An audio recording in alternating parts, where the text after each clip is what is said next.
hoje está nos dando a honra, o privilégio de estar aqui conosco. Pastor Edgar, pastora Jennifer, deu uma saída. Amém, glória a Deus. Já há alguns anos, o pastor Edgar sempre nos ministra no primeiro dia. Cremos que Deus tem algo poderoso para nós nesse ano. E essa é a primeira palavra profética, sempre vem na frente. E eu creio que Deus vai nos dar direções. Deus quer falar ao meu e ao teu coração. Diga para o seu irmão, se prepare, meu irmão, para ouvir não aquilo que você quer ouvir, mas aquilo que Deus tem para falar. Aleluia. Está preparado? Pastor Edgar, por favor, dê um aplauso ao Senhor Jesus pela vida dele. Aleluia. Tá seu... Deus abençoe.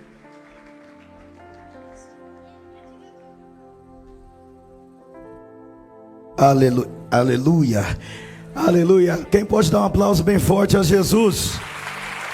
Isso, mais alto que você puder. Celebre a Deus pelo ano que está começando da melhor forma, adorando a Ele. Aleluia. Louvado seja Deus. Louvado seja Deus. Glória a Deus. Graça e paz, igreja do avivamento. Graça e paz, igreja do avivamento. Aleluia. Que bom estar com vocês. Acho que você já pode perceber, eu estou com a minha voz falhando. Aleluia. Mas eu vou me esforçar para poder falar algo que o Espírito Santo ministrou ao meu coração para você nessa noite. Nós estamos vindo num ritmo muito puxado. E eu, esses dias parei para pensar. Falei, já tem uns 2, 3 meses que eu não paro. Aí eu olhei e falei, não, na verdade tem uns 10 anos já, né? Que a gente não para, ainda tem mais que isso, né? Sem parar, sem cessar. E eu gostaria de compartilhar uma palavra com vocês. Primeira coisa que eu tenho a dizer é que vocês são malucos. Dia 1º de janeiro, vocês estão na igreja, gente. Glória a Deus. Vocês são tudo doido mesmo. Aleluia. E nós todos os anos, né, servimos ao Senhor, entregando nosso melhor a Deus. E de fato nós temos experimentado e vivenciado da bondade de Deus na nossa vida. Quantos estão preparados para uma colheita? Amém. Eu também estou preparado para uma colheita. O Senhor vem nos ministrando sobre José, né? Pensa, José tem sido falado bastante. E nós cremos que essa será a nossa temporada de uma colheita, amém? A colheita ela vem em diversas proporções, né? Então tem gente que colhe 30, 60, 100 e também em outras dimensões. Então eu e você precisamos estar atentos àquilo que o Senhor acrescentar na nossa vida. Ninguém pode ser acrescentado, meu irmão, se não for enviado por Deus. Você sabia disso? Que a Bíblia nos conta que ninguém vai ser acrescentado se o Senhor não enviar. Então, aqueles que o Senhor enviar, Jesus disse, os que vierem a mim, de maneira alguma, eu lançarei fora. Então, tem colheitas chegando em grandes e médias, pequenas proporção. O importante é que você colha alguma coisa. Aleluia. Todo mundo tem algo para colher nessa temporada. Então, você se dedicar àquilo que o Senhor tem na sua vida. Colha, meu irmão, na proporção que Deus tem liberado para a sua vida. Amém? E você vai colher em nome de Jesus. E eu quero falar algo. Eu venho falando sobre um homem, na minha visão, um homem de uma atitude disruptiva, transformadora. Seu nome, Gideão. E eu tenho falado bastante desse homem ultimamente, porque tenho sido muito ministrado com as atitudes desse homem. E eu quero que você abra a sua Bíblia no livro de Juízes.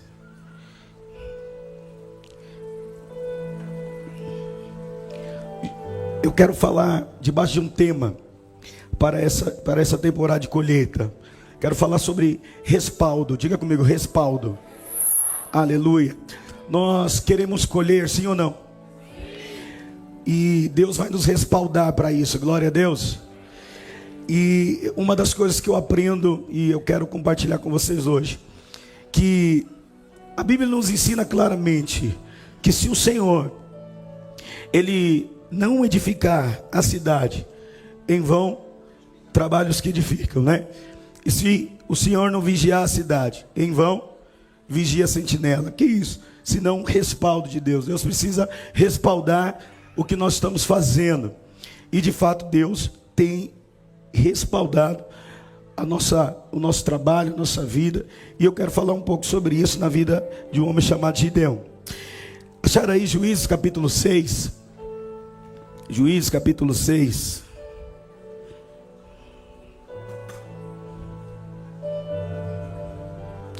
Aleluia.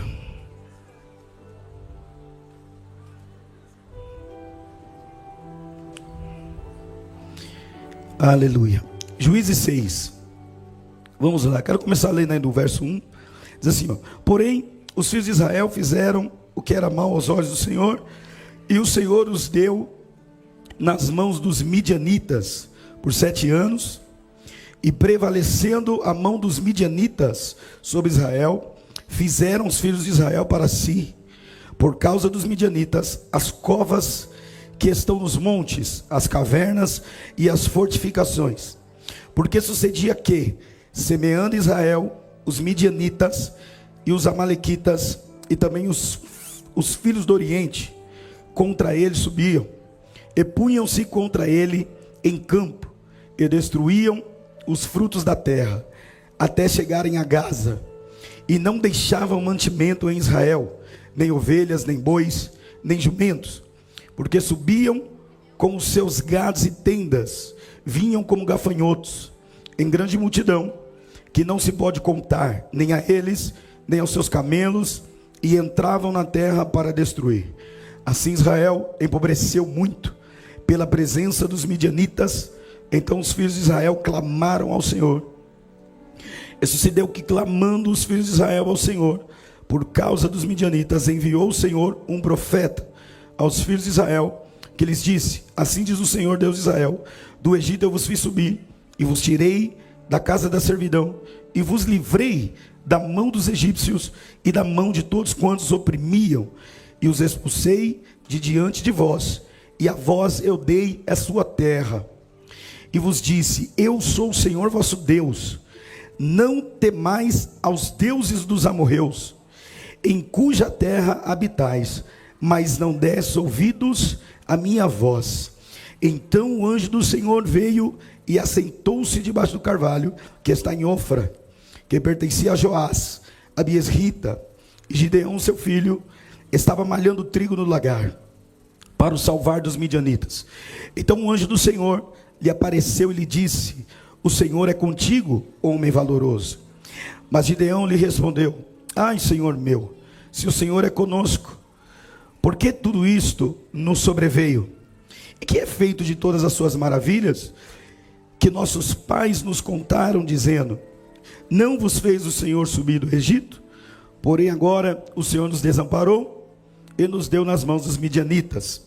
Então o Senhor olhou para ele e disse: vai nesta tua força, e livrarás a Israel das mãos dos midianitas. Porventura não te enviei eu? Aleluia, glória a Deus. Você pode se assentar, aplaudindo a Jesus.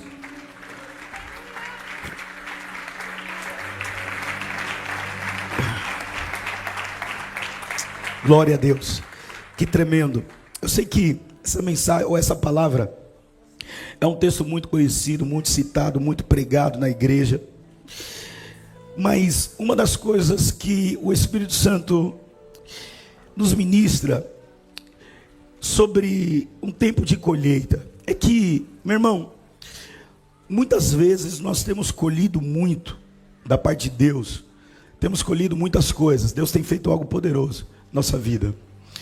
Só que o problema é que Gideão, ele conseguiu identificar na época da colheita que eles tinham, ele identificou um problema. Qual era o problema? O problema é que eles tinham colheita, porém os inimigos vinham e roubavam a sua colheita. Então o problema deles não era colher, o problema deles era guardar a colheita. E uma das coisas que esse homem precisava, e ele entendia, era que Deus pudesse respaldá-los naquilo que eles estavam colhendo, naquilo que eles estavam fazendo.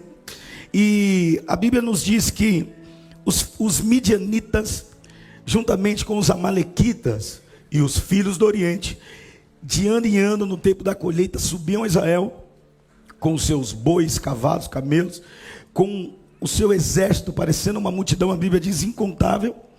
E durante 7 anos, a Bíblia diz aqui que Deus entregou Israel na mão desses inimigos. E durante 7 anos, de ano em ano, os inimigos subiam para roubar a colheita de Israel.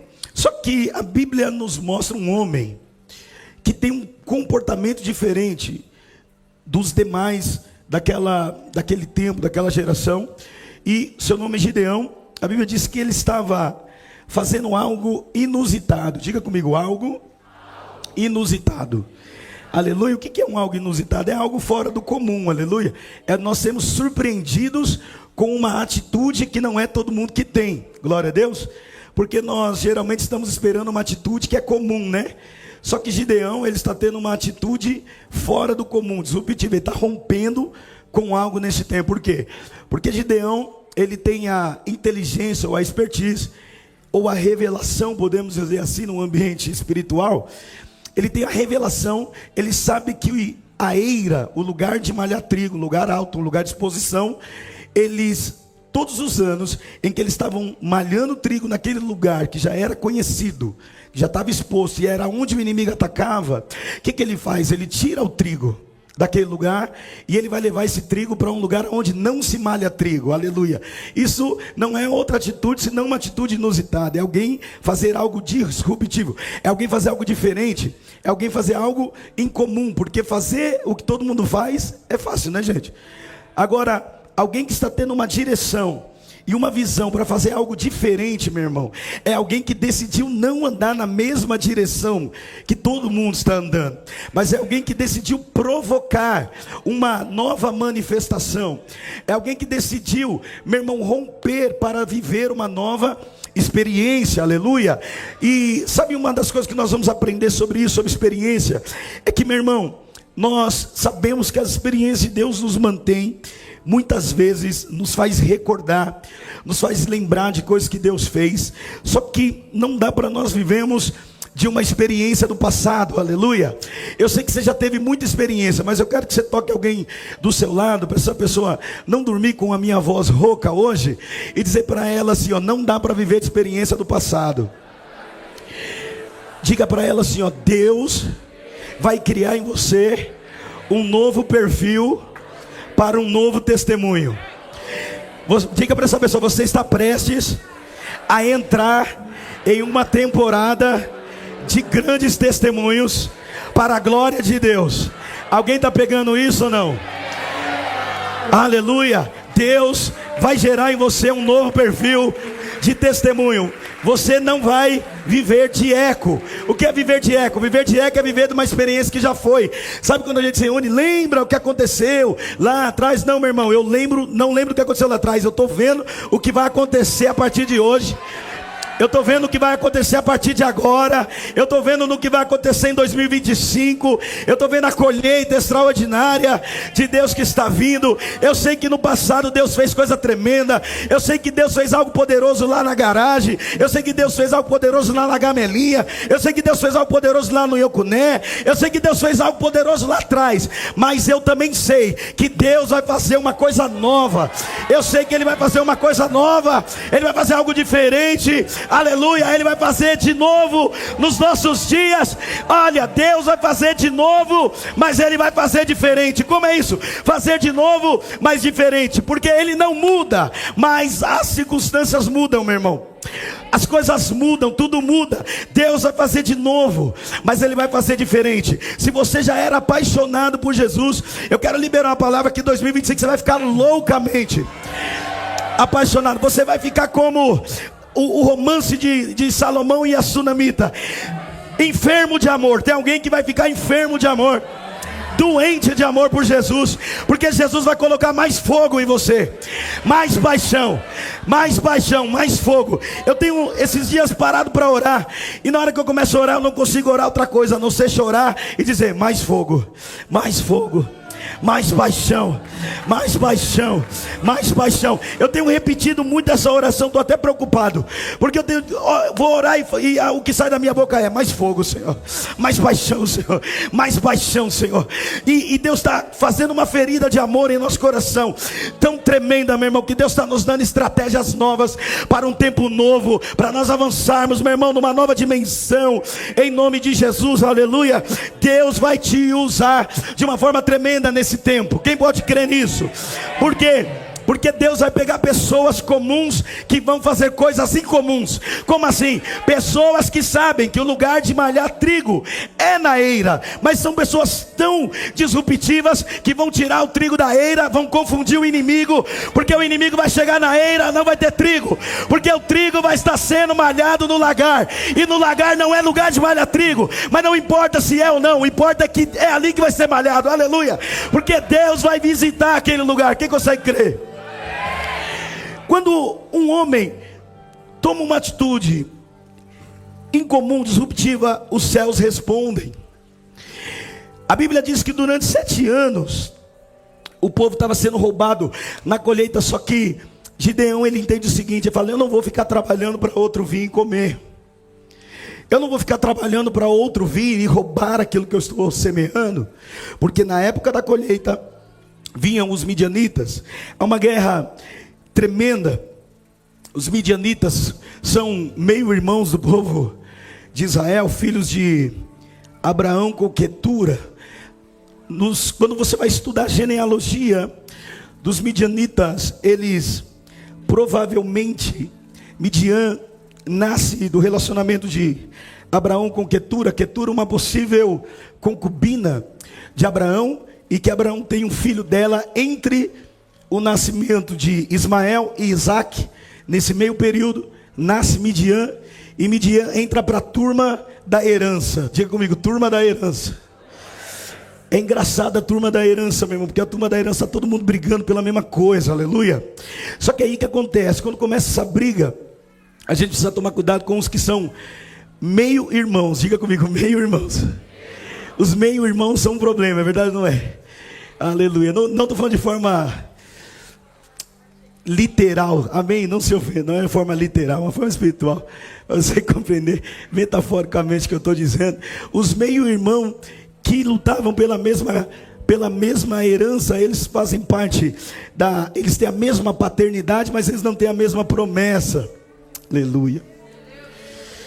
São os meio-irmãos, são os midianitas. Também os amalequitas. Sabe o que são os amalequitas? São os inimigos de Deus perpetuamente.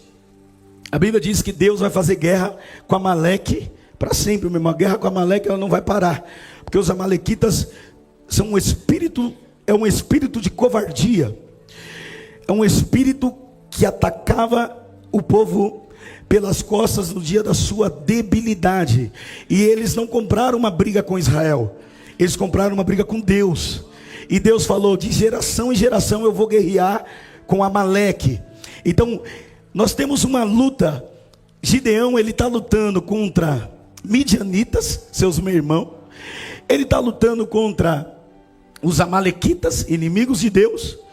E ele está lutando contra os filhos do Oriente, que são os filhos de Ismael. Então esse homem, ele precisa, no meio de uma confusão dessa, ter uma revelação clara do que Deus quer fazer. E ele entende que se ele se mover debaixo de uma direção profética, debaixo de uma revelação de Deus, é impossível que ele permaneça sendo roubado pelos midianitas. O que Deus tem para mim, para a sua vida, é uma palavra dizendo: eu vou te respaldar para esse tempo de colheita, e os midianitas não poderão entrar mais na sua colheita, em nome de Jesus. Eu creio na palavra que o Senhor tem liberado sobre a nossa vida, que, meu irmão, o tempo de ser roubado, o tempo de perder perder batalha no reino do Espírito, ela vai ter que acabar. 2025 não é mais um tempo de nós perdermos esses níveis de batalha. Sabe por quê? Porque as nossas guerras, meu irmão, elas não serão vencidas primeiramente na força do nosso braço, embora eu não sei se elas podem ser vencidas na força do braço, mas quando eu olho para Gideão, eu entendo que quando Gideão ele vai testar, ou vai provar, ou vai fazer uma prova com Deus, ele vai dizer: Deus, o Senhor é conosco, então me prova se o Senhor é conosco. Sabe por quê? Porque Gideão ele está tendo um entendimento de que a guerra dele, meu irmão, não é na força do braço. Ele está tendo um entendimento que a luta dele é uma luta de altares. Ele está lutando contra um espírito dos midianitas, ele está lutando contra o espírito dos amalequitas, ele está lutando contra os espíritos dos que vêm do Oriente, a qual a Bíblia chama de gafanhotos. Eles vêm como uma multidão. E Gideão entende uma coisa. Eu perguntei ao texto, por que Gideão está provando a Deus? E o Senhor me disse, é porque Gideão sabe que a guerra não é física. Aleluia. E se ele sabe que a guerra não é física, não dá para ele provar os homens. Quem tem que aprovar essa batalha é o próprio Deus. Por quê? Porque a guerra deles não é uma guerra no campo horizontal, é uma guerra no campo vertical, aleluia.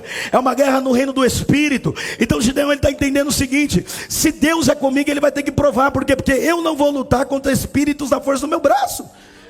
Então Deus fala para ele: eu sou contigo. E qual foi a primeira guerra que Gideão venceu? Foi uma guerra espiritual. Por que foi a guerra espiritual? Porque Deus falou para ele: Gideão, é o seguinte, eu sou contigo, e se você me provar, também vou te provar. O que eu quero de você? Mata o boi, o segundo do seu pai, e faz o seguinte: destrói o altar de Baal. Depois que você destruir o altar de Baal, você destrói os bosques, os postes ídolos. Por quê? Porque Deus está mostrando para Gideão o seguinte: Gideão, a sua luta realmente, ela não é no campo físico. A sua luta, ela está no reino do Espírito. Então, como Gideão começa a sua batalha? Ele começa com 300? Não, ele começa matando o segundo boi, oferecendo sacrifício, destruindo o altar de Baal, destruindo os bosques e os postes ídolos, e dizendo para Deus: Deus, eu estou disponível, vamos entrar para essa guerra. Aleluia. Alguém aqui está entendendo o que eu estou dizendo ou não? Que Deus está te chamando para um novo nível de batalha espiritual. Eu escutava quando o evangelista Rafa, que estava ministrando sobre isso, ele dizia: às vezes 1 ano, 2 anos, 3 anos, você está semeando e muitas vezes não vem. Sabe por quê, meu irmão?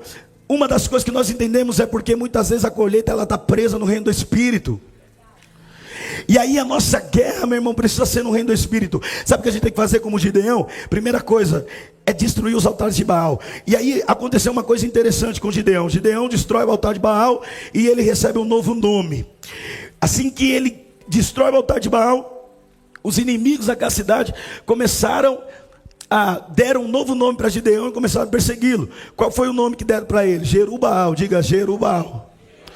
Jerubaal significa aquele que contende com Baal. E eu digo que esse é o melhor nome que um crente pode ter. Aleluia. Eu tenho que pregar para crente. Deixa eu ver, que eu vou pregar desse lado aqui. Aleluia.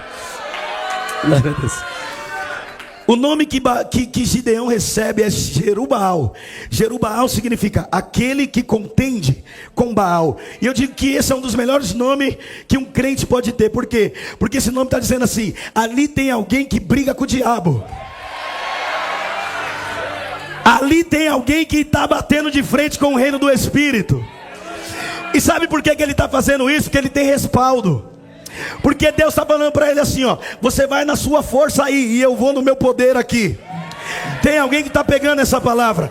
Deus está dizendo: você vai na sua força aí, mas eu vou no meu poder aqui. Eu vou te respaldar para algo tremendo. Porque essa guerra, ela não é física, ela é de altares. Ela é uma guerra no reino do Espírito. Meu irmão, essa guerra, eu brinco que eu digo que é um duelo de titãs. Você destrói o altar de Baal e Deus responde você. Deus responde com glória, Deus responde com fogo, Deus responde com a presença.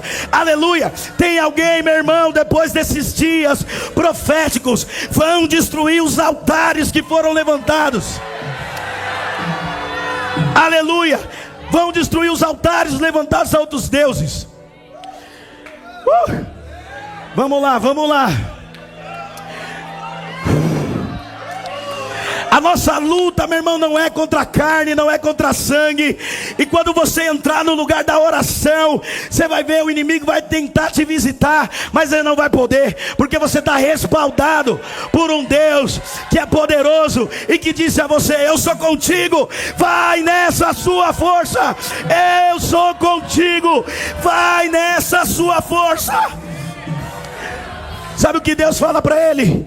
E disse: eu sou o vosso Deus. Verso 10: não temas. Põe para mim, verso 10 aqui. Põe aqui na tela. Santo Deus, há uma presença aqui. Aleluia. Disse: eu sou o Senhor, o Deus de vocês. Não adorem os deuses do amorreu. Não é não adore. Coloca outra versão, a CF. A NAA é a última versão que foi atualizada. Ela veio com os déficits. Aleluia. Não temais aos deuses dos amorreus. Sabe que Deus está falando para eles: não tema aos amorreus? Não falou para ele não temer os amorreus. Não, para não temer o povo. Deus falou para ele uma linguagem espiritual, uma linguagem de luta no espírito, uma linguagem de guerra no espírito, dizendo: não tema aos deuses. Aleluia. Não tema aos deuses dos amorreus. Os amorreus não importa, meu irmão. Agora a questão é: não tema aos deuses que eles adoram. Sabe por quê? Porque é maior do que os deuses daquele altar. É o Deus que muitas vezes nem tem um altar, ou quando tem, é um altar a um Deus desconhecido. Mas não importa. O que importa é que o Deus desconhecido, de um altar desconhecido, quando se revela, todos conhecem quem Ele é, todos sabem quem Ele é. A respaldo de Deus para a igreja, para essa temporada, nós não vamos temer aos deuses dos midianitas, aos deuses dos amorreus, aos deuses dos amalequitas, aos deuses dos filisteus. Eu quero dizer uma coisa, meu irmão: maior é o que está em nós. Maior, por favor, alguém reage. Maior é o que está em nós do que o que está no mundo. Maior é o que está em nós.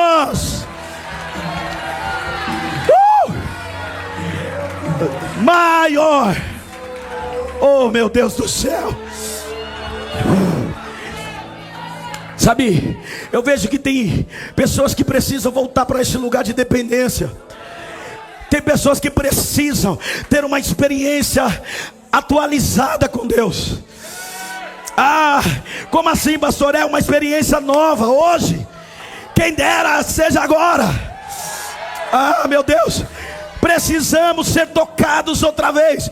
Como diz o grande reverendo Hernandes Dias Lopes, a igreja precisa de um novo Pentecoste. Um novo Pentecoste. Como isso, pastor? Nós precisamos de um novo derramar de Deus, mas tão poderoso. Sabe, meu irmão, aqueles cultos que a gente chega aqui parecendo um gatinho, mas sai daqui rugindo. Aqueles cultos que a gente chega meio cabisbaixo, meio desanimado, e aí Deus fala assim: não desanime, tenha bom ânimo, porque eu sou contigo. E aí a gente começa, né, a gente brinca que você chega na igreja pequena e você sai grandão, peito estufado, entendendo: uau, Deus falou comigo. O Deus da palavra falou comigo, e Ele disse que é comigo. Ele disse: não temas, porque eu sou contigo.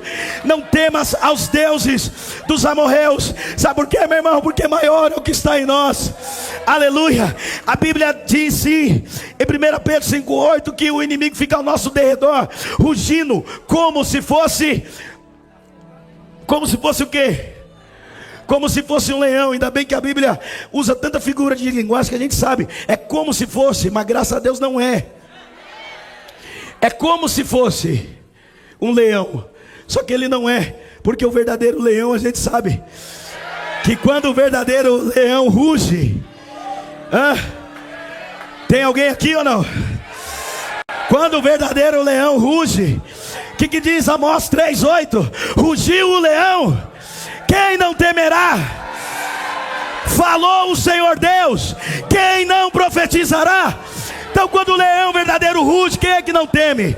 Quem é que não teme? O verdadeiro leão está rugindo. O verdadeiro leão está rugindo para essa temporada 2025. Satanás vai ter que sair dos seus negócios, vai ter que sair da sua célula, vai ter que sair da sua família, vai ter que sair da sua casa, porque nós estamos vindo respaldados debaixo da unção do Deus Todo-Poderoso, o El Shaddai, o Deus que amamenta.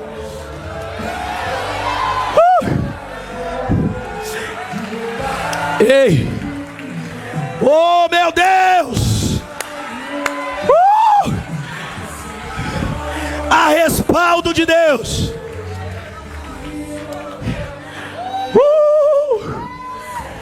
Há respaldo. O guarda de Israel não dorme, ele não vacila, ele não cochila. Ele não dorme, ele não dorme, ele não dorme. O guarda de Israel não dorme. Aleluia. Ei, nós precisamos confiar. Diga comigo, confiança.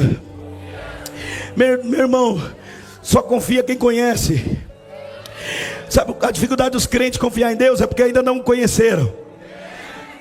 Eles conhecem tanta coisa. Tem crente que conhece tanta coisa, só não conhece o Deus que te salvou. Porque quando você conhecer esse Deus, você vai aprender a confiar, meu irmão. Eu ouvia uma coisa tremenda, e eu falava sobre isso, que você caminhar com alguém, você caminhar com Deus que você conhece, é diferente, meu irmão. Porque há uma passagem na Bíblia, eu já citei sobre isso, que há uma tempestade tremenda. Os discípulos estão no barco, Jesus está dormindo. E a Bíblia diz que aquela tempestade se levanta e as ondas batem com força. O vento sopra forte. Só que os discípulos estavam com o mestre dormindo, e eles foram acordar o mestre. Eles diziam: mestre, o barco vai a pique, nós vamos afundar. Jesus os chama de homens de pouca fé. E uma aplicação nessa palavra que mexeu muito comigo, falava sobre confiança. Nós temos o Criador, o Senhor. Ele está no barco, há uma tempestade tremenda, e ele está com discípulos que caminham com ele, mas todavia não sabem quem ele é. Então a Bíblia diz que quando eles acordam ao mestre, o mestre, ele repreende aquela tempestade se acalma. E uma coisa tremenda que acontece no meio desse mover poderoso. E uma aplicação que mexe muito comigo sobre isso é o seguinte: é que só tem dois tipos de pessoa que dormem em meio à tempestade. Dois tipos de pessoas que dormem em meio a uma tempestade. O primeiro tipo de pessoa que dorme no meio da tempestade é uma pessoa imprudente. Diga comigo, imprudente. Porque a tempestade está acontecendo e a pessoa está dormindo. Só que o segundo tipo de pessoa que dorme em meio a uma tempestade é a pessoa que sabe aquilo que ninguém sabe. Pastor, como assim? Uma pessoa que dorme em meio da tempestade, se ela não é imprudente, é porque ela sabe uma coisa que os outros que estão acordados não sabem. Por isso que no meio da tempestade tem gente que se apavora, mas tem gente que fica em paz. Sabe por quê? Porque os que ficam em paz geralmente têm um segredo, têm uma revelação que os que estão acordados não estão entendendo.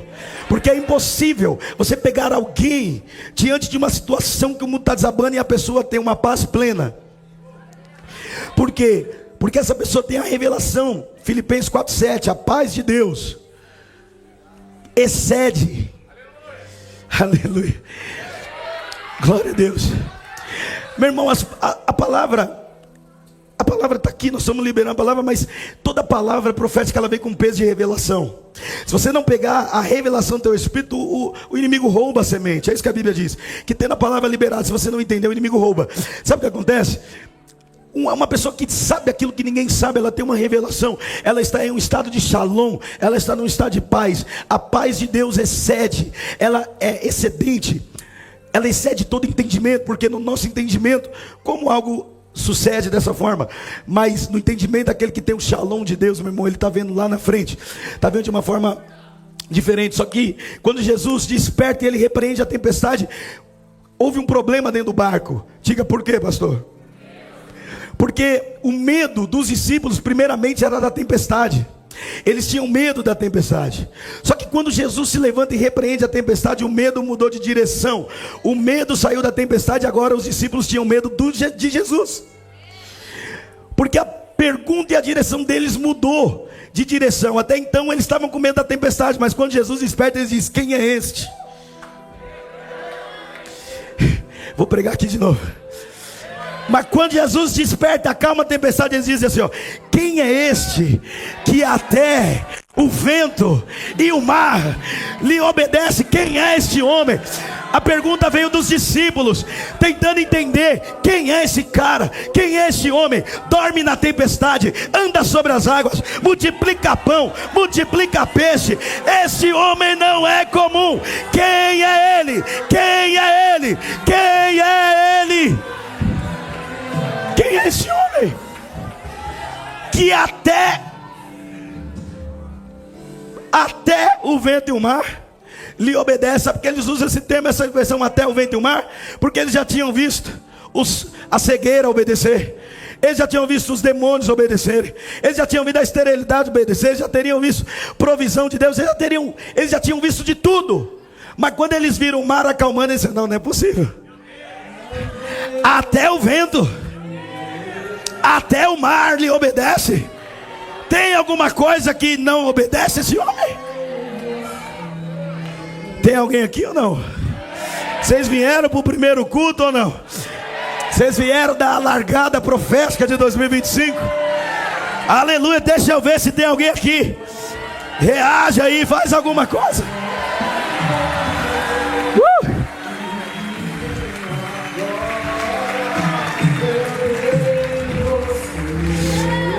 Aleluia. Fala para alguém do seu lado, Senhor, não desanime. Aleluia. Você está respaldado, meu irmão. Há um respaldo de Deus sobre a sua vida. Eu me lembro, nós tivemos uma experiência uma vez. Eu estava saí com o carro, estava com os vidros abertos, saí para fazer nós temos uma empresa, vendemos no Mercado Livre, vendemos Marketplace. E certo dia eu saí com o carro carregado, e estava um calor, então eu saí com o carro aberto e as mercadorias estavam atrás. Estava um outro rapaz para fazer entrega comigo, e nós paramos em uma esquina. Veio um rapaz, meu irmão, sabe aqueles que você não sabe de onde vem? Né? Vem das profundezas. E aí ele veio assim, encostou do lado de trás do carro. Eu vi na hora que ele foi atravessar, ele foi para trás, e eu não vi que ele parou na parte de trás, e o vidro estava aberto, e ele foi fazer com que colocar a mão para pegar as mercadorias no banco de trás. E na hora eu olhei, o outro menino que estava na frente olhou também, ele disse assim, ele olhou, viu que nós vimos, aí ele falou assim: olha, tá vendo, se eu quisesse. Aí eu peguei e falei para ele assim: ó, você viu quem está aí atrás? Eu sei que essas são umas experiências aqui, cada um tem a sua experiência particular, né? Rapaz, o cara começou a tremer do lado de fora do carro. Ai meu Deus, o que é isso, meu Deus? Ficou assim, o que é isso? Eu falei: só de raiva nem vou libertar, vou deixar endemoniado aí. Vai ficar endemoniado, vai ficar endemoniado. Deixa.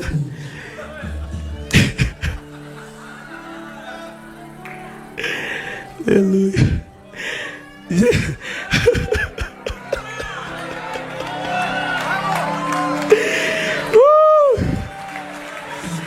Eu sei que tem umas coisas que são meio esquisitas.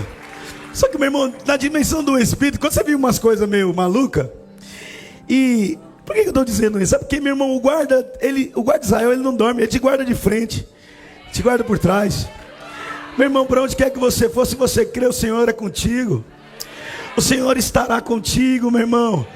Em nome de Jesus, aleluia. Sabe o que nós temos que aprender muito com Gideão? É que Gideão, ele é uma pessoa que ele identificou um problema, ele identificou uma situação adversa, e sabe o que aconteceu? Ele falou: eu não vou permanecer assim, eu não vou permitir que o inimigo continue roubando a minha colheita. Gideão, ele vai tirar o trigo da eira, e ele vai colocar num lugar escondido, num lugar baixo. Por quê? Porque ele está dizendo: eu preciso zelar pelo trabalho que eu tenho feito, eu preciso zelar por aquilo que eu estou semeando. Meu irmão, tem gente que chega, tem gente que vai, só que, meu irmão, muitas vezes as pessoas não sabem o trabalho que você teve para chegar até aqui. Aleluia. Você não sabe, meu irmão, uma das coisas que eu aprendi com Deus ao longo desses anos servindo ao Senhor, é que, meu irmão, sem sacrifício, meu irmão, sem luta, sem esforço, não, meu irmão, não vai acontecer. Todo mundo vai ter que se esforçar. Aleluia. Então tem um monte de gente que chega, tem um monte de oportunista, tem um monte de... tem gente de tudo. Aleluia. Tem os meio-irmão, tem os meio-primo, tem os primos. É uma coisa doida. Só que nós estamos respaldados pelo Senhor. Sabe, Gideão vai fazer uma prova de respaldo com Deus. Ele faz o seguinte: a Bíblia diz que Deus falou para ele que seria com ele e tal. No verso 36, põe o verso 36 aqui na tela, por favor, 36 a seguir. Aleluia.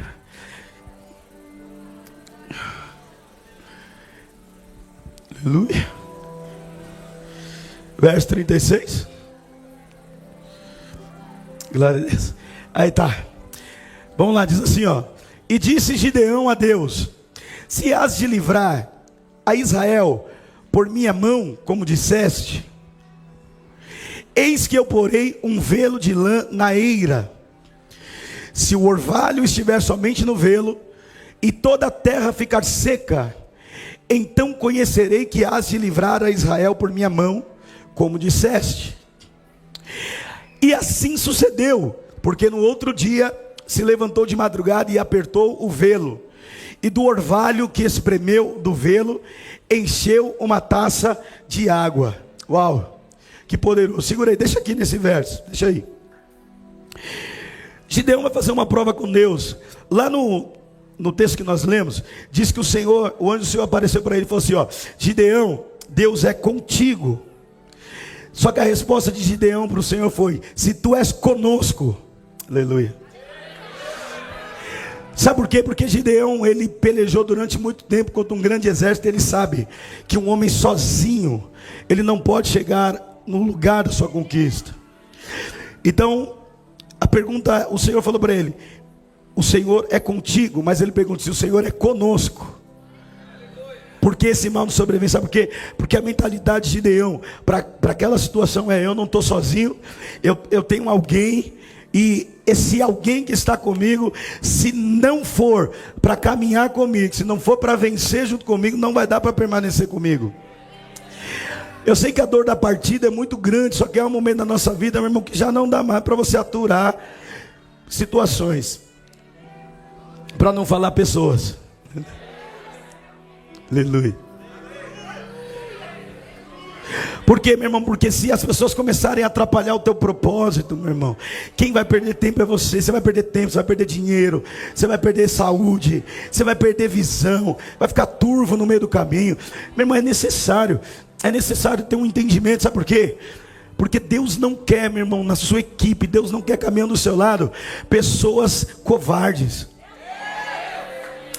Sabe, uma das coisas que a gente aprende, a gente está caminhando, fazendo a obra de Deus há alguns anos. Só que a diferença, eu sei que tem gente que faz a obra de Deus muito mais tempo do que nós, do que eu.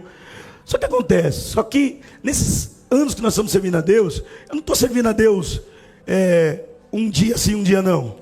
Eu não estou indo para a igreja só no culto da ceia. Essa é a diferença. Sabe, às vezes a pessoa fala: pô, eu tenho 30 anos mais do que você na igreja. E sim, mas dos 30 anos, quantas vezes você foi na igreja? Quantas vezes você fez algo? E muitas vezes a gente pergunta: e você fez o que nesses 30 anos? Onde você estava, meu irmão? Então, esse tempo que nós estamos servindo a Deus, não é? Nós somos crente domingueiro, meu irmão. Aleluia. Sou crente domingueiro. Nós estamos de segunda a segunda na igreja. servindo não só a igreja local. Eu digo, dentro do âmbito profético, há 3 níveis de igreja: a igreja local, a igreja missionária e a igreja nuclear. O que é a igreja nuclear? A igreja nuclear é a igreja no mundo, é o corpo de Cristo. E nós servimos a igreja nuclear, nós servimos a igreja missionária, que é a igreja que está nos campos, servimos a igreja local, que é onde nós estamos inseridos. Então, nós não estamos em um monopólio na igreja local. Aleluia. Cara, nós estamos pregando, eu tenho agenda para pregar até agora esse mês. Nós vamos pregar o mês inteiro na nossa igreja e em igrejas fora. Sabe por quê? Porque nós estamos servindo a igreja nos 3 níveis que ela existe: a igreja nuclear, a igreja missionária e a igreja local. Então, meu irmão, nós não estamos nesse tempo servindo a Deus só de domingo, brincando de ser crente. Então por isso que Deus vai nos dando o quê? Uma experiência que talvez demoraríamos, eu penso, demoraríamos anos para adquirir essa experiência. Mas, meu irmão, começa a entrar nos lugares onde está cheio de endemoniado. Eu estou falando a verdade, meu irmão. Eu sei que a palavra às vezes parece que é brincadeira, mas é sério. Você começa a entrar num campo onde está lá os endemoniados, os enfermos, as pessoas que precisam de Jesus. Começa a trabalhar naquele campo, meu irmão, que demoraria 10 anos para você viver, você começa a viver em 1 ano. Aleluia. Tem pessoas que vêm para o ministério e falam assim: todo mundo ministra as pessoas, todo mundo ora, todo mundo expulsa demônio aqui. É, meu irmão, todo mundo. É verdade. Eu fui viajar, agora fui sozinho fazer alguns discipulados com algumas igrejas que são da cobertura da IAP e tal. E eu estava sozinho. Aí nós fomos fazer nós fizemos um macro encontro no lugar lá. Vamos lá, hora da libertação. Fui chamar a galera para reunir, para dar direção. O pastor falou: não, é só nós. Eu falei: quê? Só eu, você? Contra todo mundo? Falei: vou não, meu irmão, aqui a gente tem equipe, aqui a gente tem um BOP, aleluia, glória a Deus, vou não. Eu olhei assim e falei: quais, Deus que me perdoe, mas eu olhei e falei assim: quais são os mais ou menos aí? Tá os mais ou menos aí, pelo menos uns que, pelo menos já oram em línguas, pelo menos, se tem uns 3 aí que oram em língua, pelo menos. Não, deixa aqui é benção, aqui é benção. Traz eles então, porque sozinho não dá para ir não, nós estamos acostumados. Meu irmão, nós não trabalhamos sozinhos, aleluia. Gideão está falando, Deus está falando: o Senhor é contigo. E Gideão está falando: se o Senhor é conosco, me diz alguma coisa. Aí Gideão vai fazer uma prova. 2 provas Gideão vai fazer. A primeira é: o Senhor vai ter que molhar o velo no meio e ao redor tem que estar seco. A prova que Gideão quer é o seguinte: eu vou colocar um velo assim, ó, e o Senhor enche somente esse negócio de água. Ao redor o Senhor deixa seco. No outro dia Gideão acorda, está encharcado o velo. Ele espreme. Quando ele espreme, a Bíblia diz que encheu um copo, uma taça de água, por causa do orvalho. Diga comigo: liderança. Gideão está fazendo o seguinte: a primeira prova que Gideão faz é com ele mesmo. Se você não pegar no teu espírito, eu não vou falar 2 vezes, só uma só, que eu estou rouco, não posso forçar minha voz. Primeiro, o Senhor me prova se o Senhor é comigo. Eu sou o velo do meio. Se o Senhor molhar, eu vou espremer sobre a próxima geração. Aleluia. O Senhor provou que era com ele. Sabe o que aconteceu? No outro dia ele foi lá e fez outra prova e falou assim: e assim sucedeu, porque no outro dia se levantou, apertou o velo e do orvalho que espremeu o velo, encheu uma taça de água. Próximo. E disse Gideão a Deus: não se acenda contra mim a tua ira, se ainda falar só esta vez. Rogo-te que só esta vez faça a prova com o velo. Rogo-te que só o velo fique seco e em toda a terra haja orvalho. Aleluia. Sabe o que Gideão está falando para Deus? Deus, eu já sei que o Senhor é comigo. O Senhor já provou que é comigo. Só que agora eu quero o seguinte: eu quero que o Senhor me deixe seco e molhe os que estão ao meu redor.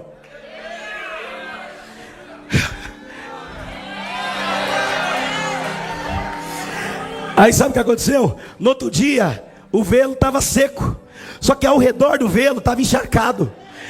Sabe o que Deus estava falando para Gideão? Gideão, eu estou com você e estou com a sua equipe. Eu estou todo arrepiado aqui. Sabe o que Deus está fazendo uma prova para Gideão, dizendo assim: Gideão, uma vez que o meio está encharcado, vai ter água para os que estão ao redor. Escute, alguém que recebe uma visão, uma missão de Deus, a sua primeira missão é encharcar os que estão ao seu redor. Sabe por quê? Porque o dia que ele estiver seco, o seu redor vai ter tanta água. Porque um ungido que tem uma missão, ele levanta uma equipe cheia, respalda uma liderança. Tem alguém aqui ou não? Escute, o que Gideão está falando para Deus é: molha primeiro eu. Se o Senhor me molhar, nós vamos nessa. Só que o Senhor não molhou só ele. O Senhor falou: eu vou molhar você e vou molhar os que estão com você. Só que Gideão, posso falar uma coisa de verdade? Fala, Senhor. Você tem 30 mil aí, mas tem 29.700 que não são teus. Tem 29.700 que não foram molhados pelo orvalho, que não foram. Meu Deus do céu, eu sei que essa hora é triste. Só que o que Deus está falando para Gideão é: eu respaldo aqueles que eu chamei, eu respaldo aqueles que eu envolvi, eu respaldo aqueles que eu direcionei para essa obra, eu respaldo aqueles que eu chamei para caminhar contigo. E aí é por isso, apóstolo Jones, que pessoas não compreendem as pessoas que caminham, que fluem, que estão perto. Sabe por quê? Porque essas são as que foram molhadas pelo orvalho. E tem um monte de gente seca, que o orvalho não pega orvalho, não pega, nem reza braba pega na pessoa, não pega nada. Você tenta empurrar, você tenta até chutar, fala vai, mas não vai, meu irmão, é a mesma fofoquinha. Não, eu não vim como profeta hoje, eu já estou pastor aqui. Deixa eu ficar na paz. Aleluia. Eu estou rouco, quando eu estou rouco eu prego que nem pastor. O Gideão está falando para o Senhor: se o Senhor me molhar e molhar os que estão ao meu redor, pode vir os midianitas, pode vir os amalequitas. Sabe por quê? Porque nós não vamos temer, meu irmão. A Bíblia diz lá, 1 João 3,8, que o Filho de Deus se manifestou para quê? Para desfazer as obras do diabo. Como diz o Judson Oliveira, liberou uma palavra esses dias na internet. Eu peguei e falei: uau, que tremendo. Eu vou saber para que a igreja está sendo levantada esses dias? Para chutar a porta do inferno, para acabar com o diabo, para tirar os filhos de Deus das trevas. O Senhor está levantando a igreja com uma unção para chutar as portas do inferno. Por isso que os medrosos já pode voltar, meu irmão. Eu tenho um recado para os medrosos: nem se arruma, porque você não vai. Aleluia. Eu vou dar um recado para os medrosos: não se arruma, porque você não vai. Porque, meu irmão, essa batalha, ela não é física, ela é espiritual. Só que somente os encharcados pelo orvalho.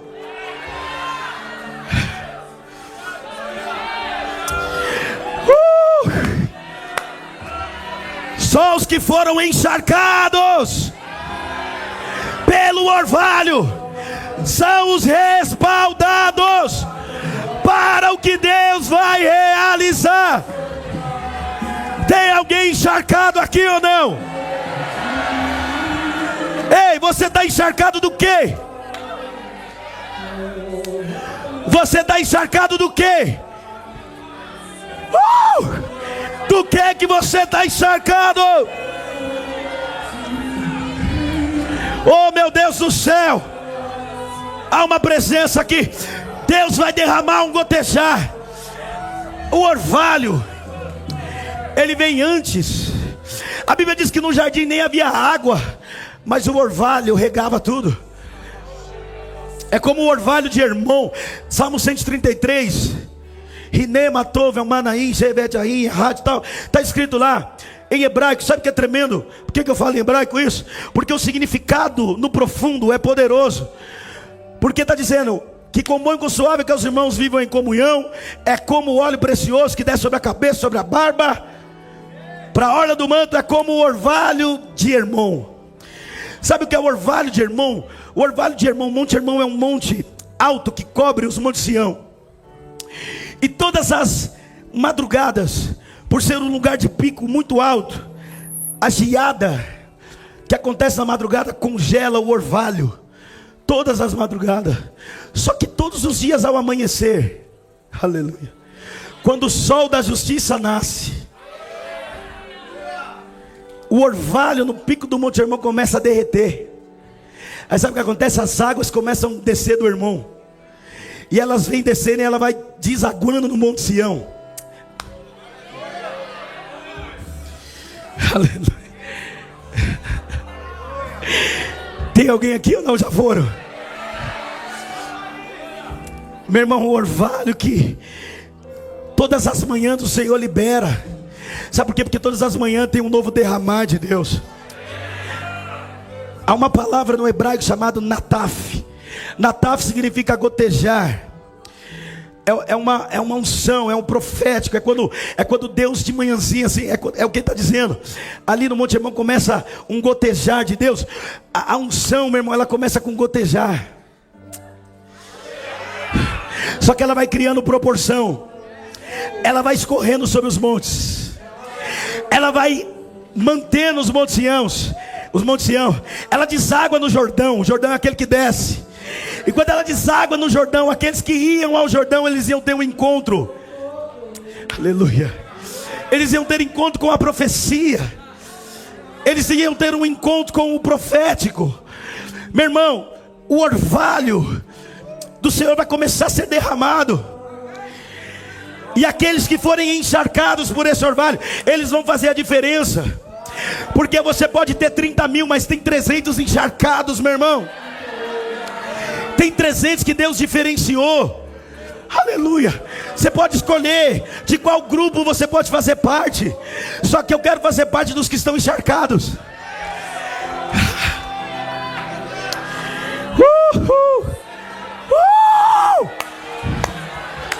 Ah, meu Deus. Aleluia. Ei, eu estou encharcado. Tem mais alguém encharcado aqui? Tem respaldo de Deus para os que estão encharcados.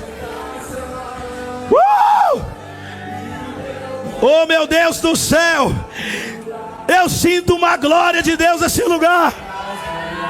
Vamos, 1º de janeiro de 2025, os respaldados, encharcados, estão se levantando para a colheita de 2025. Meu Deus.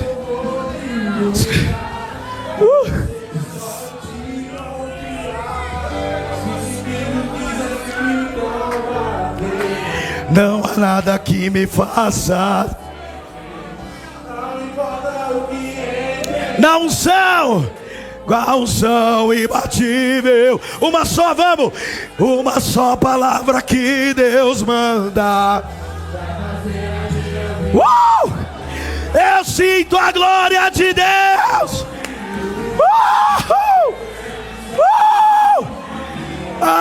Aleluias.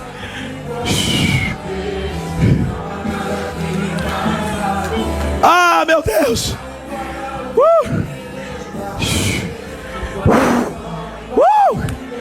Ei.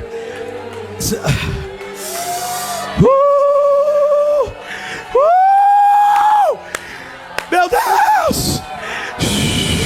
Ei, deixa gotejar o nataf, deixa gotejar o orvalho, deixa gotejar a unção.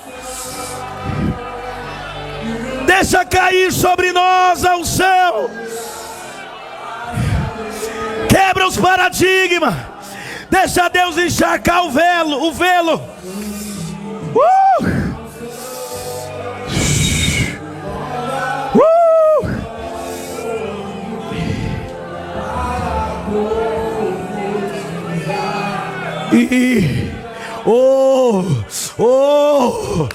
Vamos, vai começar o culto das vogais. Ei! Ah, meu Deus! Aleluias! Ei, o Deus que que te respalda está aqui. Não te mandei eu. Esforça-te, meu filho. Esforça-te, meu filho. Tenha bom ânimo. Ei.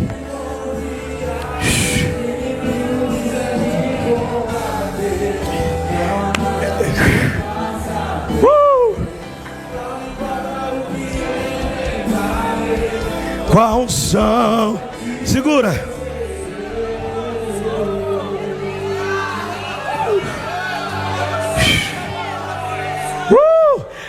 Alguém está recebendo esse gotejar? Alguém está sendo encharcado por esse gotejar? Meu irmão, eu percebi que nesses últimos de um ano para cá, Deus tem liberado palavra para conscientizar o teu povo. Glória a Deus, os crentes pararam de se emocionar, estão recebendo revelação. Eu sei, a era passada foi a era do barulho. Eu ouço barulho, eu ouço barulho. Meu irmão, preste atenção, a música que vai marcar nossa geração nesse tempo não vai ser mais de barulho, meu irmão. Presta atenção no que eu estou dizendo.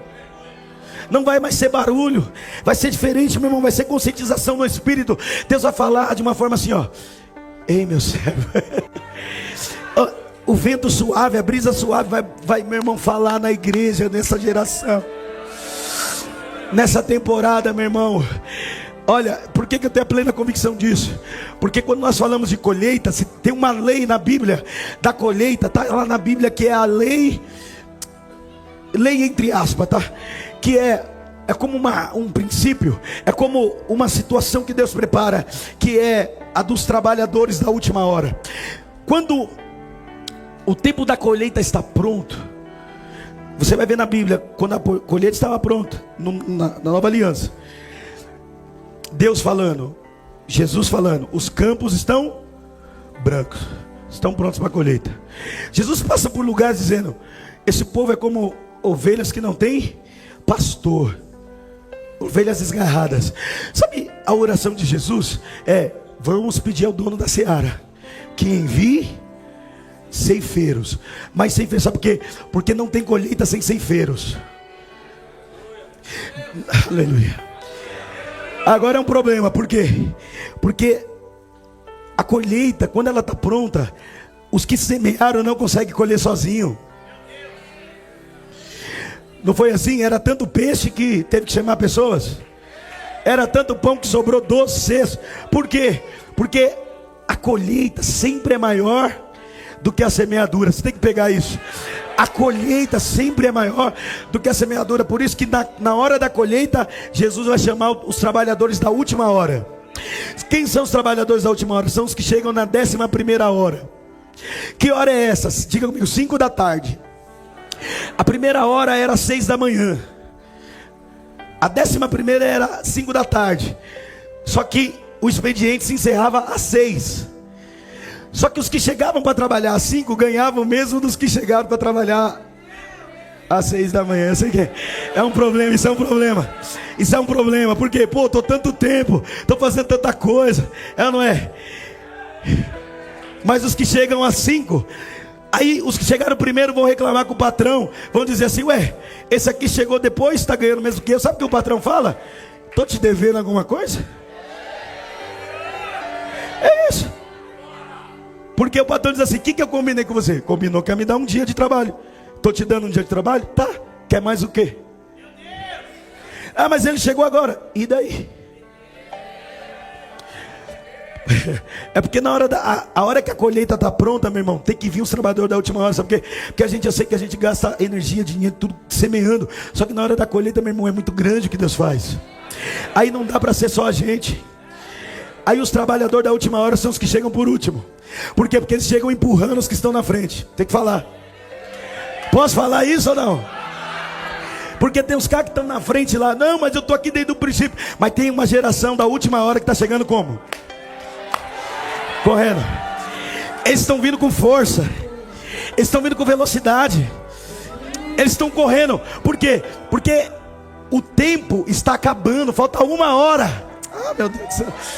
Falta 1 hora para acabar o expediente. O que eu faço? Eu tenho que correr, eu tenho que correr, eu tenho que correr, porque a colheita está pronta. Ei!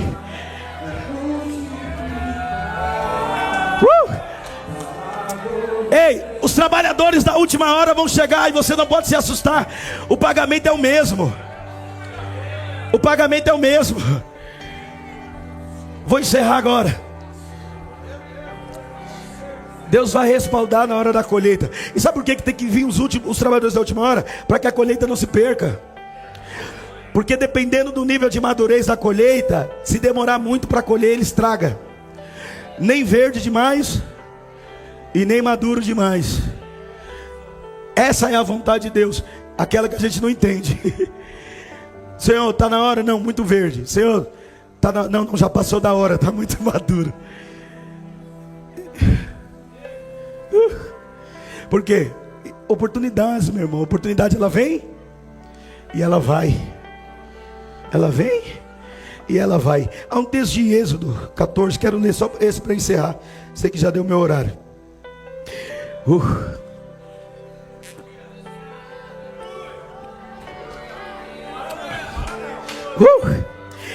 Meu Deus. Alguém aguenta aí mais 1 hora, mais 1 horinha? 1 horinha? Aleluia. Que presença. Um livro em Êxodo.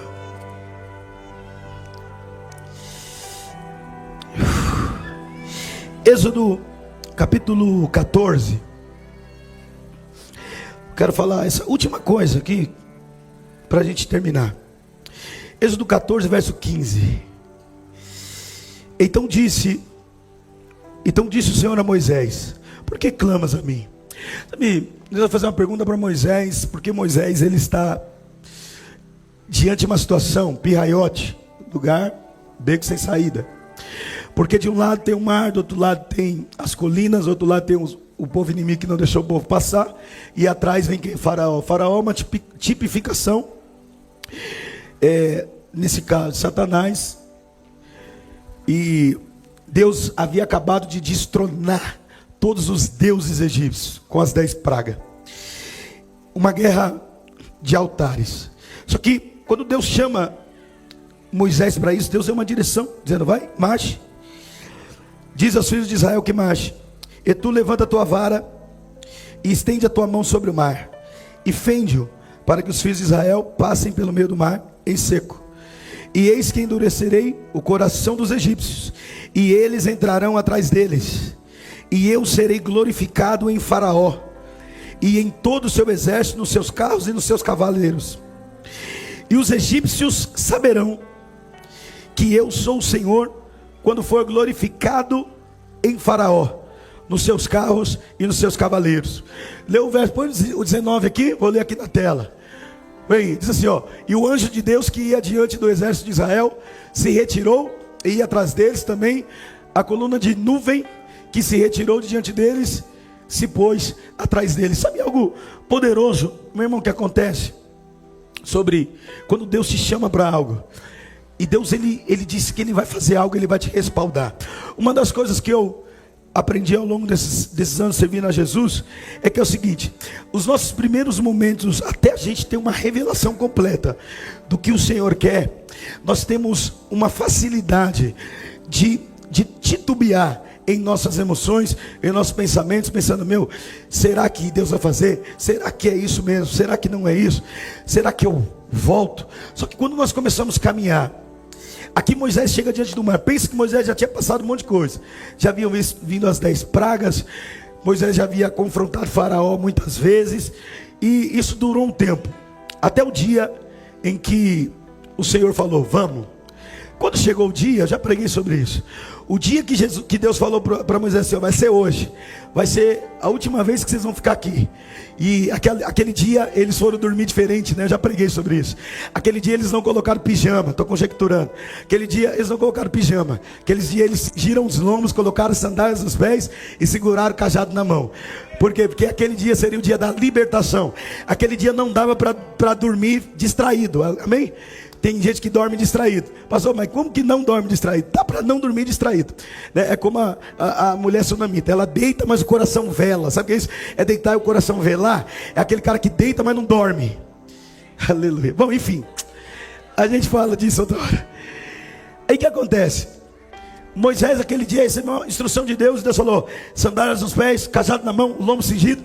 Porque quando eu disser, meu irmão, levanta todo mundo, pega tudo que tem e vamos embora, vamos marchar. Deus falou: é agora. Todo mundo levantou. Aí surgiu a festa dos pães asmos. Por que a festa dos pães asmos? É o pão sem fermento. Por quê? Porque o pão estava fermentando, não deu tempo. Enquanto o pão fermentava, Deus falou: é agora. Deus, mas o pão está no fogo. Pega o pão do jeito que está. É o que Deus falou para Gideão: tira do lagar e vai, tira da eira e vai para o lagar. E é o que Deus está falando para pessoas, porque pessoas estão esperando muito tempo o pão fermentar, e Deus está dizendo: não dá tempo. Arranca do jeito que está. Aleluia. Estão entendendo ou não? Fala amém aí. Aleluia. Pega do jeito que está e marche. Pega do jeito que está e marche. E vamos. Agora você imagina, uma geração, 430 anos. Quantos anos ficaram no Egito? 430. A Bíblia diz que Deus falou que era para eles ficarem 400. Mas lá em Hebreus diz que eles ficaram 430. Por quê? 30 foi hora extra. E a hora extra é para todo desobediente. Tem quem ainda está no deserto, que já era para ter saído, é porque está desobediência. Vai fazer hora extra. Tem gente que faz hora extra no deserto. 430 anos, alguém lembrou, conjecturando para você entender a mensagem. Alguém lembrou e falou assim: peraí, se alguém buscasse o livro, se alguém buscasse as profecias ou a palavra profética que foi liberada de geração em geração, alguém entenderia a promessa ou a palavra foi liberada a Abraão.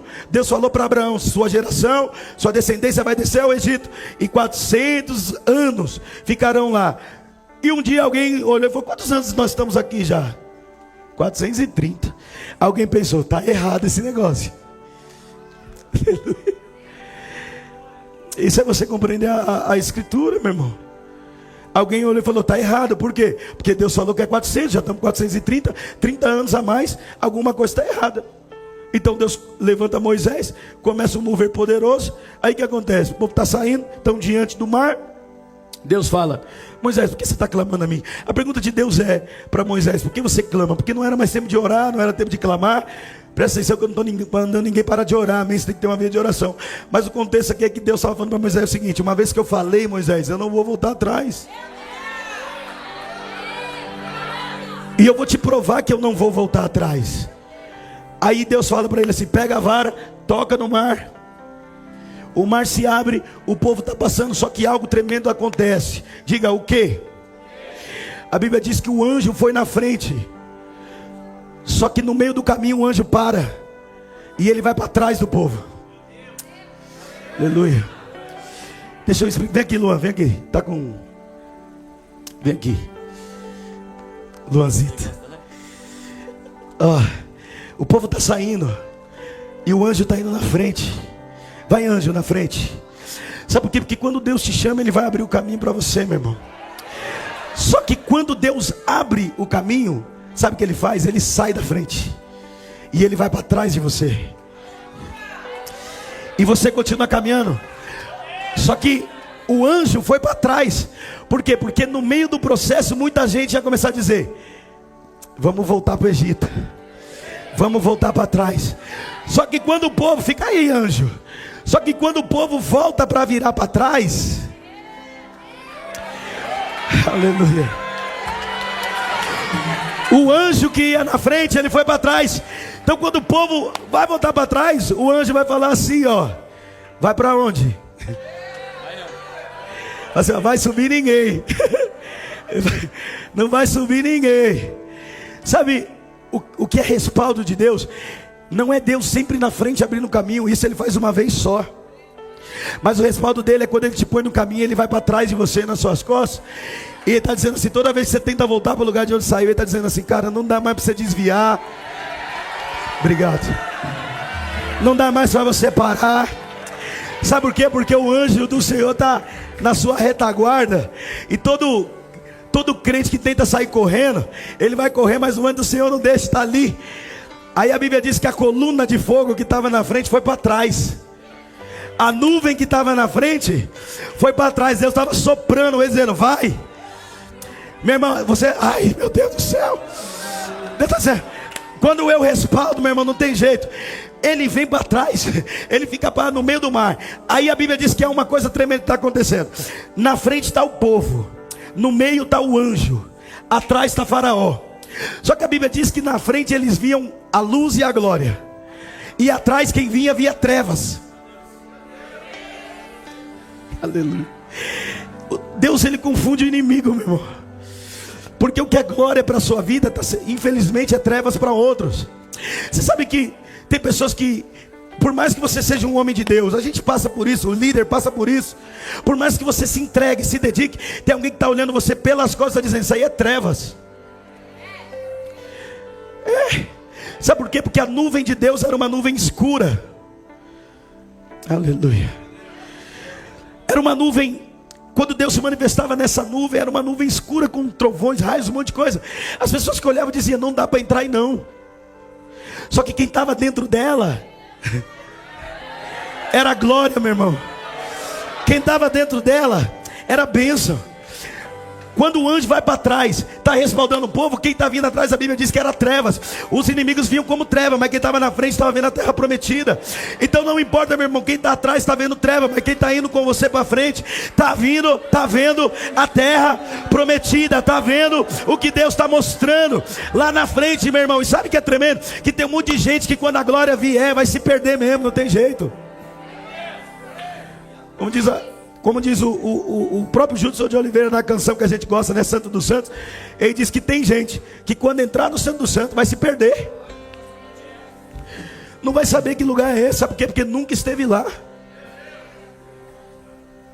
Aleluia. Até aqui o Pai me deu. Dá para ir mais um pouco? Dá para ir mais ainda? Dá não.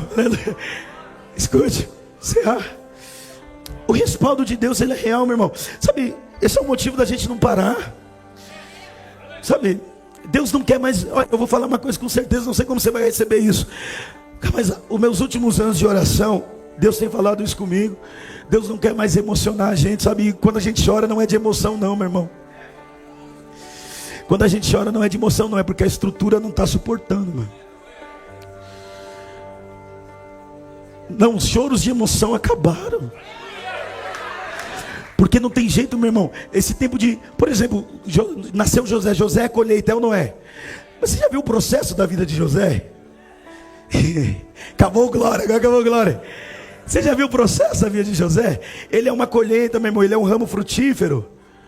Só que o ramo frutífero precisou ser poldado várias vezes. Não foi uma não, foi várias, meu irmão. Olha a situação que esse homem passa. Mas é o seguinte, ele vai trazer resposta. E quando Deus fez uma aliança com ele, foi tão tremenda que Moisés, que Deus, que, eita, assim começa, aleluia, que quando José vai morrer no Egito, ele faz um pedido, ele diz, não deixe meus ossos aqui. Aí a Bíblia diz que depois de 430 anos, quantos anos? O povo saiu marchando, todo mundo em direção ao propósito, com ouro, animais, com um monte de coisa. Moisés tinha duas coisas na mão. Pergunta o quê? Pergunta o quê? Uma era uma vara, a outra era uma caixa de osso. Qual era a caixa de osso? Vamos, vou subir o nível, vamos lá. Ele saiu com a caixa de osso de quem? De José. Ele está trazendo o restaurado do patriarcado. Ele está dizendo, a minha geração não vai morrer aqui, minha descendência não vai morrer aqui, o Deus que me chamou vai me respaldar. Eu quero dizer uma coisa, meu irmão, se coloque de pé para a gente encerrar. Quando Deus te chama, meu irmão, a tua geração vai estar respaldada. Sabe que o Senhor faz? Ele abre o caminho. E quando Ele abre o caminho, você começa a caminhar, Ele sai da frente e Ele vai para a retaguarda. Sabe por quê, meu irmão? Ninguém vai poder te atingir. Ele está te empurrando. Sabe o que eu vejo nisso, e profeticamente falando para vocês, é que quando o povo, e a Bíblia diz que o povo olhou para trás, só que quando eles olhavam para trás não dava, porque eles só viam nuvem, só viam glória, viam um anjo do Senhor, viam a presença do Deus Todo-Poderoso. Como que você vai voltar para trás desse jeito? Aleluia. Como que você volta para trás assim? Porque se você vai para frente, Deus está, você olha para trás, Deus está lá dizendo assim: vai para onde, meu irmão? Aleluia. Está fazendo o quê? É que nem Deus foi buscar Elias na caverna, e a pergunta de Deus é: está fazendo o quê aqui? Aleluia. E Deus faz essas perguntas. É sério, verdade. Às vezes nós já ouvimos tanto testemunho, pessoa sai da igreja, mas nós estamos tratando a questão de um discípulo. Vamos lugar, encontrava gente da igreja e, o que você está fazendo aqui? Essa pergunta é a mesma que Deus fez para Elias. O que você está fazendo aqui, rapaz? Você não é crente? O inimigo você joga na cara, né? E muitas vezes não é o inimigo não, muitas vezes é Deus mesmo que foi lá encontrar a pessoa naquele lugar. Aí a pessoa fala assim: o que você está fazendo aqui? Você não adorava a Deus? Seu pai não é crente? Sua mãe não é crente? Já envolve todo mundo nessa família sacerdotal. Você estava na igreja, eu vi você louvando. Rapaz, você serviu no meu encontro. Aí é pesado, né? Você encontra a pessoa: cara, você serviu no meu encontro. Pô, nós vimos pessoas que serviram no nosso encontro há anos atrás. Meu irmão, na revoada que fala, né? Na revoada, você fala: rapaz, o cara colocou a mão na minha cabeça, hein? Aleluia. E tá aí, perdidão. Mas o Senhor vai até lá, aquele lugar, e diz: o que você está fazendo aí? Sai daí, meu. Sai daí. Toda vez que você tentar olhar para trás, lembra dessa mensagem? Há um respaldo de Deus. Onde o Senhor está parado atrás de você, está dizendo assim: ó, para cá você não volta, meu irmão. Sabe que isso é um zelo de Deus para mim, para a sua vida. Porque no tempo da colheita, meu irmão, se você não entrar para dentro da colheita, meu irmão, o que você vai fazer? Tem que entrar para dentro dos campos. Tem que entrar para dentro dos campos. Os trabalhadores da última hora vão te empurrar, você vai ver. Você ficar na beira do caminho, vai ser atropelado. É assim que funciona. É assim que funciona. Aleluia. Feche teus olhos comigo. Eu não sei o quanto você pode receber dessa palavra. Só que no primeiro dia do ano, você começar um ano debaixo de respaldo de Deus, meu irmão, é você compreender que Deus está dizendo assim: ó, pode ir para cima. Você pode entrar para dentro dos campos. Sabe por quê? Porque a colheita está pronta. Os campos estão brancos. Então avance. Entre para dentro desse projeto. Entre para dentro desse negócio. Tem uma palavra, tem uma resposta hoje para você. A resposta é respaldo. Eu estou na retaguarda, diz o Senhor. Eu estou na retaguarda, eu estou te impulsionando.